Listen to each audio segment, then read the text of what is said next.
we organize our programs around a theme. Our theme this year is Building an Ethical Future, and in December, we are exploring the future of education. To speak to that theme, it is now my pleasure to introduce Dr. Jerome E. Morris, who is the E. Desmond Lee Endowed Professor of Urban Education and the founder and director of the Center for Communally-Bonded Research at the University of Missouri, St. Louis. Dr. Morris?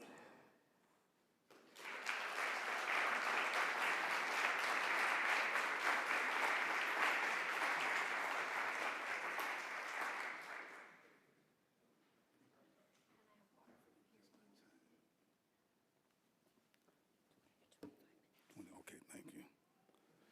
Good morning, everyone. It's great to see the audience. Great to see everyone here. I'd like to thank Carol Beer. Where's Carol? Just want to thank you for being so persistent. She emailed, called, everything. She made sure I was here. And she told me what time to get here. Told me where to park, everything. I also like to thank the technical guy in the back. Thank you very much for helping to facilitate this. Thank you, Samantha, for the introduction. I'd like to thank my daughter, Amadi Muse Morris, for joining me. She's down here up front. And I'd like to thank Kathy, where's Kathy Picard, for the wonderful words. I appreciate the story, really listened to it. And the Ethical Society Band. You reminded me, made me feel like I was back in Birmingham. That was some old blues music. Hey, y'all brought it. You set the tone. I appreciate the work that you do.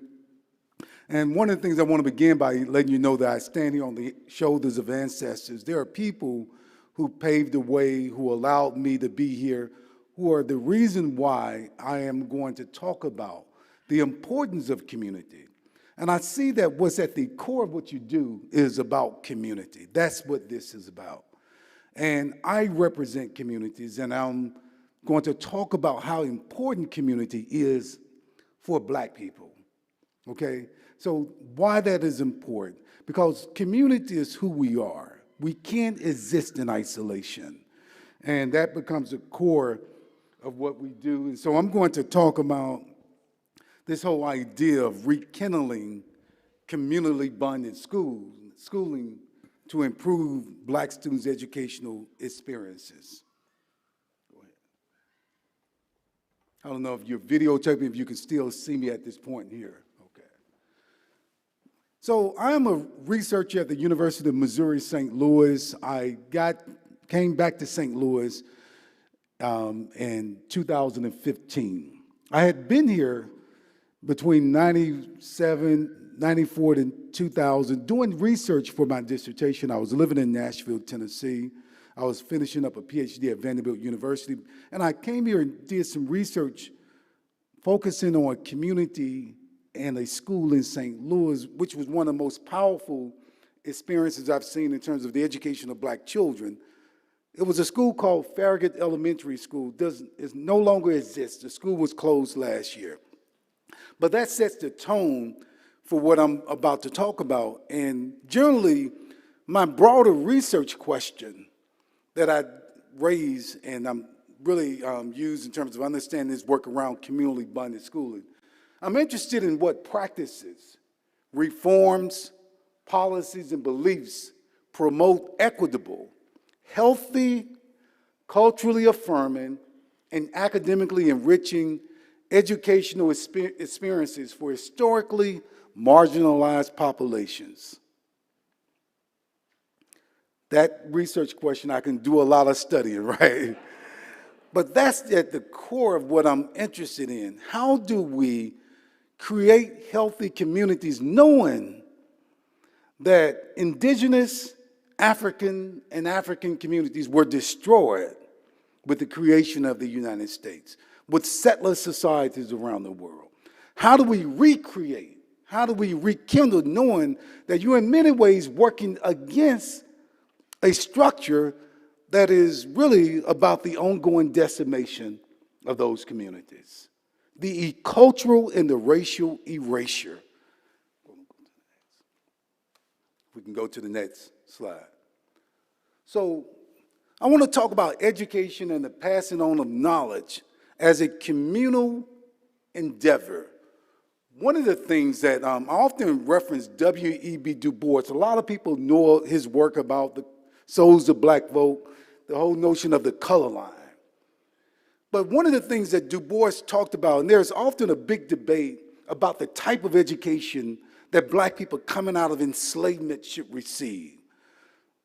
One argument was the need to prepare people just to earn a living.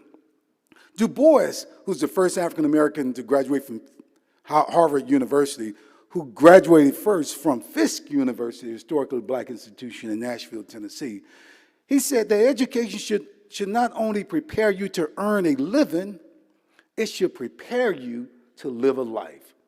That we're not about giving black people education that only prepares them for servitude. It should also prepare you for leadership. And so one of the things Du Bois often talked about is this notion of education as a communal endeavor. A lot of times when I teach, I talk to students, I tell them, and I stand before them when I'm at the university and I say, I want you to understand that what you're about to experience, in which you've paid to attend a university and a stranger stands before you, you're trying to figure him out, he's trying to figure you out. That is not the way humans for thousands of years prepared the next generation. That model is antithetical to who we are as human beings. You were never taught by strangers. You were taught by families, family members, and familial people. It doesn't mean that you should have been xenophobic or fearing others. It means that the people who taught you are deeply committed to you. Committed to yours. That's what education is. Everything else is miseducation, a cultural, erasure, cultural annihilation. Du Bois used this quote here. I like to reference it when I talk to people. I know you've all read it, but I'd like to state it for others. Once upon a time, some 4,000 miles east of this place, I saw the functioning of a perfect system of education. It was in West Africa, beside a broad river. There under the Yorubas and other Sudanese and Bantu tribes, the education of the child began almost before it could walk. It went about with mother and father in their daily tasks. It absorbed the wisdom and folklore of the tribe.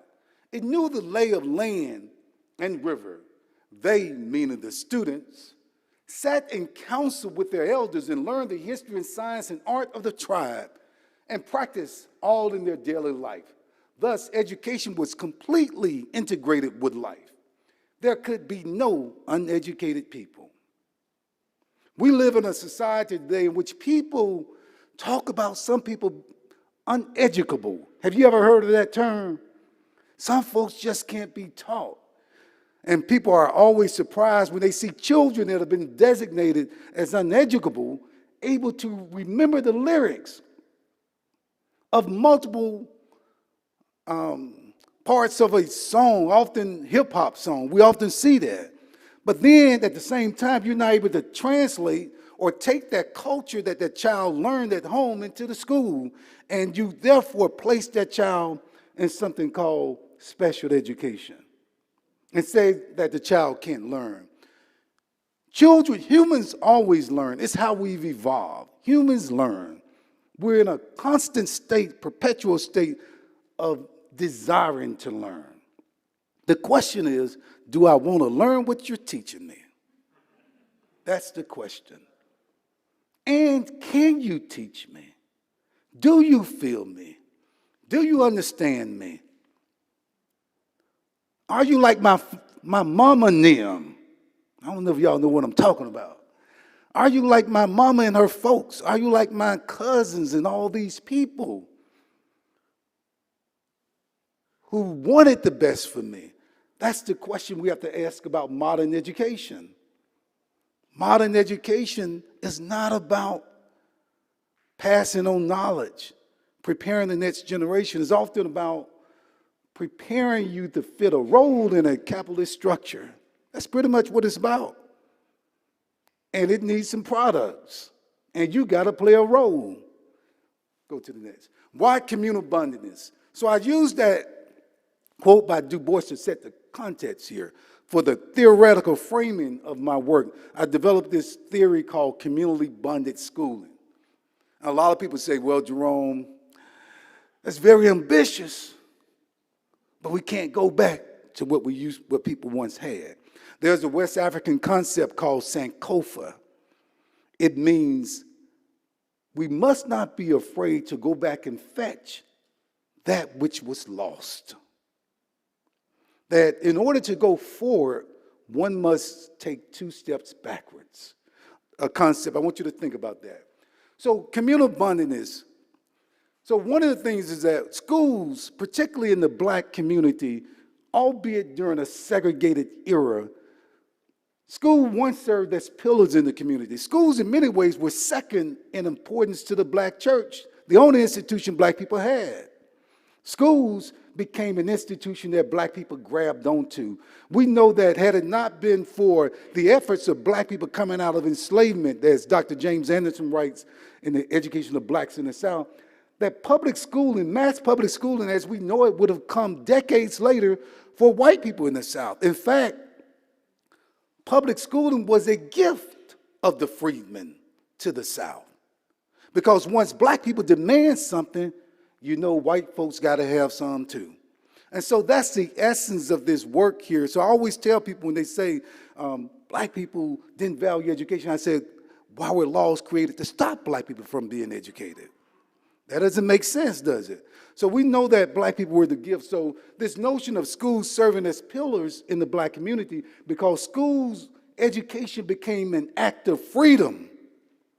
It was the way in which we could see ourselves in the society. Now, there are some other things happening today, and we can talk about that, Samantha, in terms of this shift.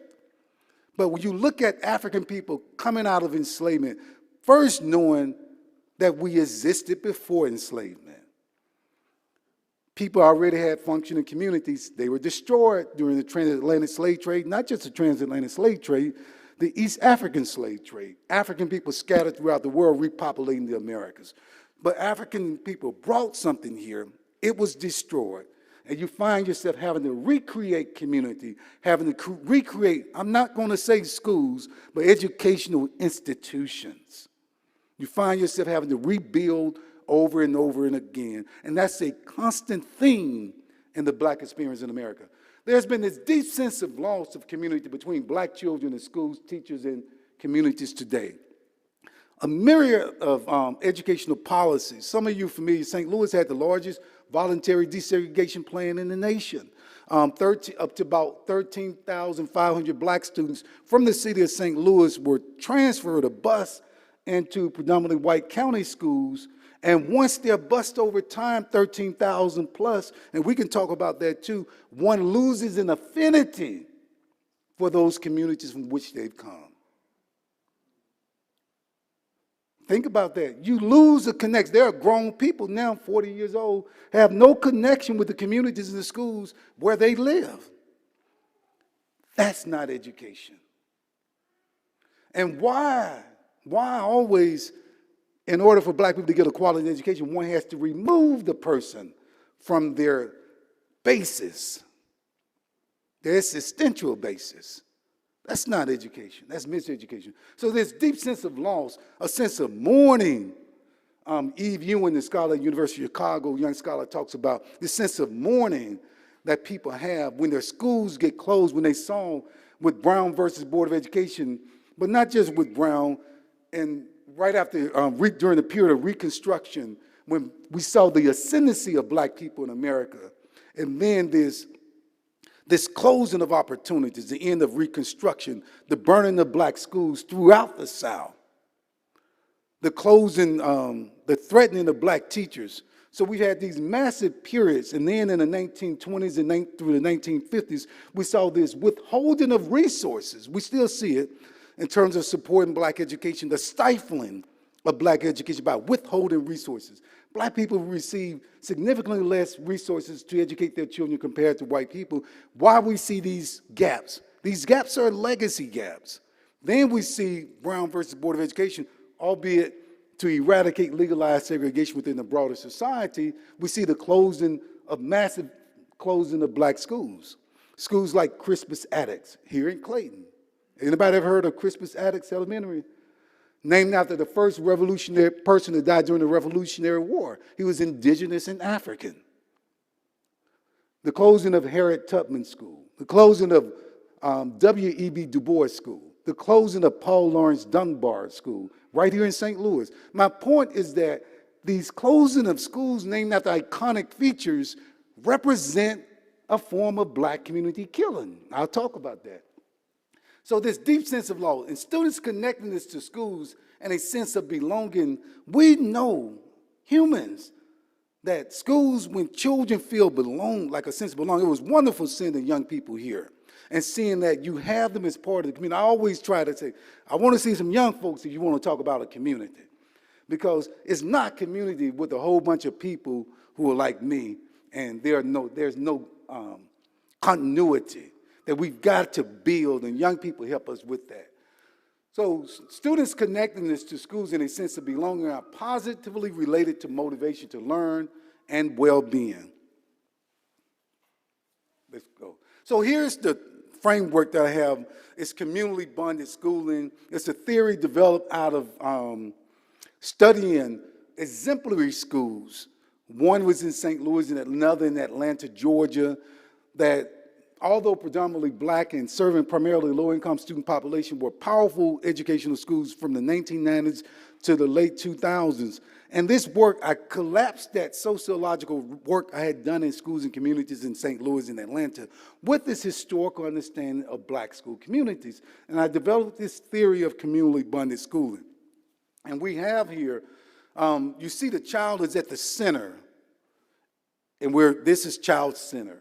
And then we have school, family, and community. But then you have these larger forces, historical, economic, political, and social forces. And then you have these other elements around. But you notice this red piece around. This is unique to the African-American experience and also historically marginalized populations. But you see this red piece around, that red part of the ellipse. That is really about the whole notion of even as you exist within your community, there's something omnipresent. And that is you live in a society in which race is at the center. You live in a racially stratified society. Some people say, well, yeah, it's ever present. And so it's existing, but aware of this bigger piece here. But sometimes you're not thinking about it day to day, though. But it's always there. Let's go to the next part here. So here's some tenets of communally bonded schooling that I was able to pull from this historical and this sociological understanding. One, the educational institution is a pillar in the community.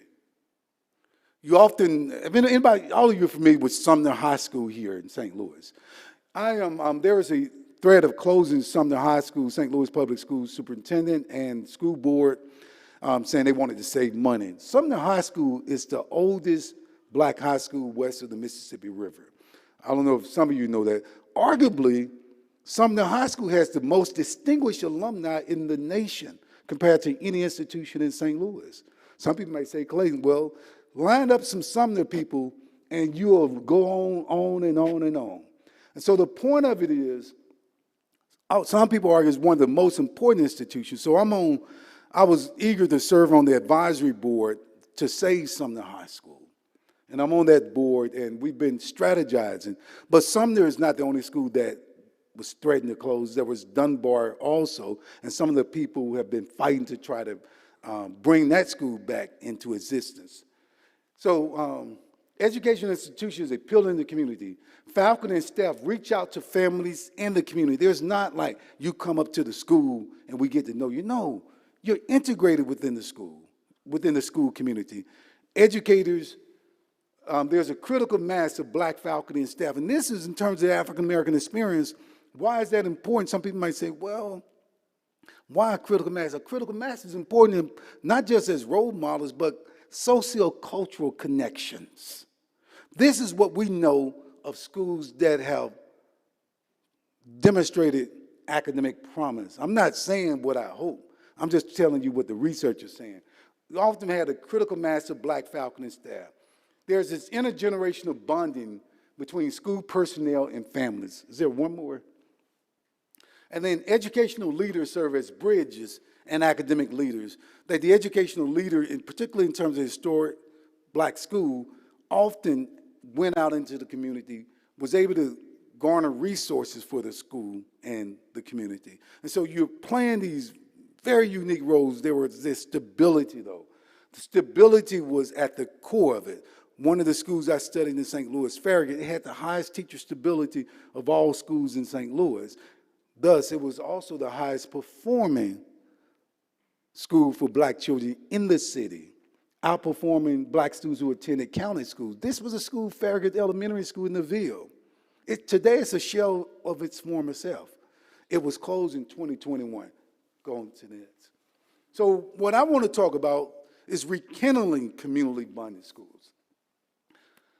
One, we have to understand that schools are part of a larger ecosystem that includes stable schools, families, businesses, faith-based organizations, and community organizations. Schools should not be viewed as separate. I always cringe when I hear people say, well, we got to find a good school. I said, no, you create the infrastructure, the ecosystem, and then great education arises out of that. Minimize the ongoing destruction. Could be multiple destructions. Minimize the ongoing destruction of black communities and schools. School closings today represent an act of black community killing. You find that throughout the history when you think about, like, as in one, some of you have heard of Mill Creek Valley here in St. Louis. There was a historic black community in St. Louis, and multiple schools were closed. Schools represent, the closing of schools is an initial step to destroying communities. The need to ensure that viable black K-12 public schools and vibrant black communities are part of the city's planning and future. I raised that question in the city of St. Louis. As it attempts to move forward, where are black people? Where are black people? What's the future? That's a question I raised because I'm looking around empirically, and I see the closing of black schools. I see the divestment in black communities. Nothing going on in parts of areas like North Delmar. So you look at all that, and then you're surprised when black people tell you that, hey, I've got to go to Atlanta, Georgia, or Houston, Texas. I've got to find a space, a place that I can call home. Particularly the talented people, some of the young people who have the skills to really contribute to their communities. This disconnection, this lack of belonging is very disturbing. So what I'm about with the Center for Communally-Bonded Research at the University of Missouri, St. Louis, my research team and I, we are committed to creating vibrant communities, to first providing a framework, a conceptual, theoretical framework for how do you do that. And we argue that that framework has to emanate from this ecosystem approach, not just creating one school or shipping a child off to a particular setting or something, or ignoring the family. No, education should be intergenerational. The parents got to come along with that process. So we're about the whole family. We're about the community.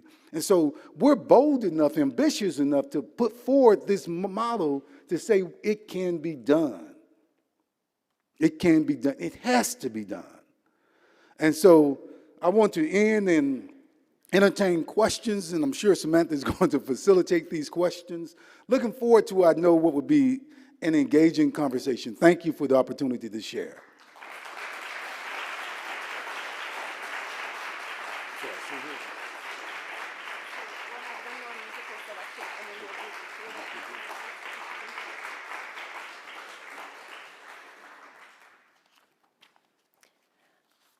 Thank you, Dr. Morris. That was amazing.